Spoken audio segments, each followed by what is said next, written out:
This is only the start of my book. I am using different names for the characters, but this is a real-life story, my story.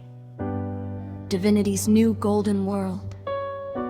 The Alchemist's breath, the old world, was a parasite. It fed on your empathy, told you that your psychic gifts were a sickness, and convinced you that you were crazy so it could stay fat on your light. But the new golden age is not a place you find on a map. It is a state of being you claim by the sheer force of your own spirit. The betrayals and the karmic traps, the part of you that remains untouched even when the world turns its back on you. In this new world, we don't ask for permission to shine. We are the sovereign spark, and our light is the foundation of the gold divinity, is the radical act of refusing to be finished. It is the spark that survives the new golden world. Chapter 1, The Great Dissolve. The morning of the new golden world didn't start with a miracle, it started with a silence. Elara sat in her room, and for the first time in lifetimes, the air didn't taste like sulfur or burnt sugar. The heavy, cloying presence of the demoniac was gone, not because she fought him, but because she had simply outgrown the frequency he lived on. She looked at her hands. They weren't shaking. The psychic buzz that used to feel like an alarm system was now a steady, golden hum. I am the source, she whispered. As the words left her lips, the gray wallpaper of her apartment began to shimmer, turning translucent. The old world, the one built on putting your love into people who only wanted to break you, was dissolving. In its place was a reality where you didn't have to give yourself away to be worthy. She stood up and walked to the window. Outside, the iron bars and heavy curtains of the city were falling away.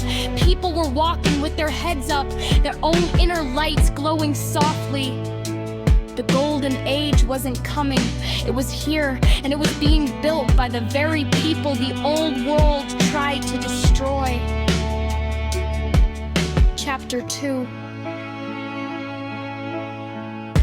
The Emerald Breath. The city was a graveyard of concrete and iron, a monument to the old world's hunger. For centuries, it had squeezed the life out of the soil, just as the demoniacs had squeezed the life out of Elara. But as she walked down the cracked pavement, she didn't see decay. She saw an opportunity for resurrection in a leather melt by a jagged split in the sidewalk where a single withered weed struggled to breathe. In the old world, she would have felt the plant's pain and wept, draining her own spirit to mourn a dying thing. But in the new golden age, she was no longer a mourner. She was the source. She placed her palm against the gray concrete. She didn't put her love into the ground, hoping for a result. She simply opened the floodgates of her own divinity.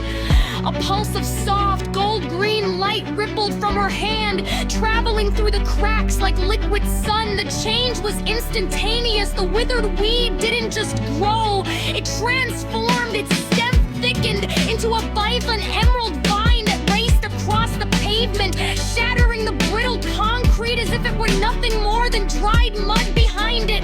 Wildflowers erupted, petals of violet, gold, and crimson that smelled not of perfume but of ancient memory. The earth was never broken, Elara whispered, watching as a dead oak tree at the end of the block suddenly shivered, its great branches exploding into a canopy of lush, silver-tipped leaves. It was just waiting for someone to remember how to speak its language.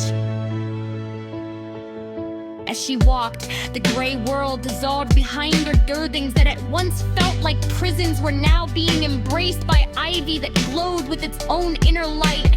The psychic hum in her chest harmonized with the heartbeat of the planet. She wasn't just healing the earth, she was rewiring the soul of the world. Birds that hadn't been seen in generations began to circle above their songs, carrying the frequency of the golden world. Elara looked back at the path she had cleared. It wasn't a trail of sacrifice, it was a trail of power. The crazy girl was gone. The victim was a ghost, and her beliefs still on the tap of the emerald breath. And the earth was finally rising to meet her.